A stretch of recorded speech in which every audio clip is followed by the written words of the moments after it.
बोलायचं नसतं तर डायरेक्ट ॲक्शन घ्यायची असते. भारत पाकिस्तान युद्धाबाबत शरद पवारांचं वक्तव्य. भारत आणि पाकिस्तानमधील वाढत्या तणावाच्या पार्श्वभूमीवर आंतरराष्ट्रीय स्तरावरून दोन्ही देशांना संयम ठेवण्याचं आणि शांतता बाळगण्याचं आवाहन करण्यात येत आहे.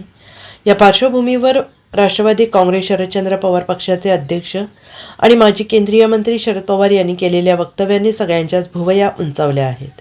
बारामतीत शरद पवार यांना भारत पाकिस्तान तणावावर आंतरराष्ट्रीय पातळीवरून होणाऱ्या अपीलबद्दल विचारण्यात आलं. यावर बोलायचं नसतं तर डायरेक्ट ॲक्शन घ्यायची असते, अशी प्रतिक्रिया शरद पवार यांनी दिली आहे.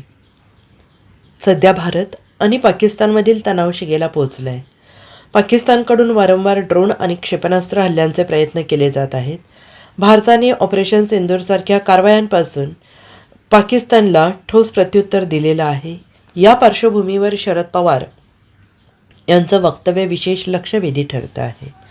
दरम्यान ऑपरेशन सिंदूरच्या पार्श्वभूमीवर राष्ट्रवादी काँग्रेस शरदचंद्र पवार पक्षाचे अध्यक्ष शरद पवार आणि पंतप्रधान नरेंद्र मोदी आणि संरक्षण मंत्री राजनाथ सिंह यांच्याशी संवाद साधला होता. त्यांनी भारतीय सशस्त्र दलांच्या धाडसी कारवाईचं कौतुक केलं आणि त्यांच्या प्रयत्नांसाठी त्यांचं अभिनंदन केलं होतं. या कठीण काळात केंद्र सरकारला पूर्ण पाठिंबा असल्याची ग्वाही दिल्याचं त्यांनी ट्विटद्वारे स्पष्ट केलं आहे. आंतरराष्ट्रीय पातळीवरून युद्धासंदर्भात शांततेचं आवाहन केलं जातं.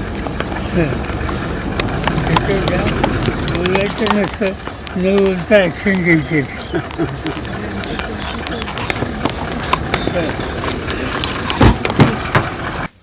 Bureau report SBN Marathi, Pune.